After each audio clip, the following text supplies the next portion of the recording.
విజయప్రసాద్ రెడ్డి ఇంకొక English Bible తీసుకొచ్చాడు. అందులో అలా లేదు, హీ షుడ్ మ్యారీ దెమ్ అని చెప్పి ఏదో ఉందని చెప్పి చూపిస్తున్నాడు. నేను చూపించింది English king James version Bible. ఈయన చూపించింది ఏ బైబిలో నాకు తెలియదు. విజయప్రసాద్ రెడ్డి వర్షన్ బైబిల్ ఏమో మరి నాకు తెలియదు. ఆ బైబిల్ ఏ బైబిలో దాని పేరు చెప్పాలి కదా. ఇప్పుడు మీకు ఇంగ్లీష్ కింగ్ జేమ్స్ వెర్షన్ బైబిల్లో ఏముందో యాజ్ ఇట్ ఈజ్గా మీకు చూపిస్తా.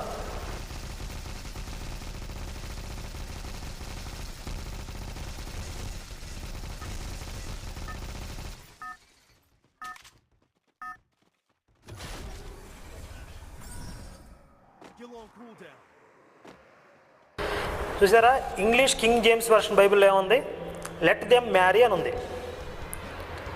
ఇప్పుడు ఏమర్థం వస్తుంది మీరు చెప్పండి? ఈయన అంటాడు ఇంగ్లీష్ నాకు చదవటం సరిగ్గా రాదు, ఏ బోర్డులో చదివా 10th క్లాస్ పాస్ అయ్యావా అంటున్నాడు.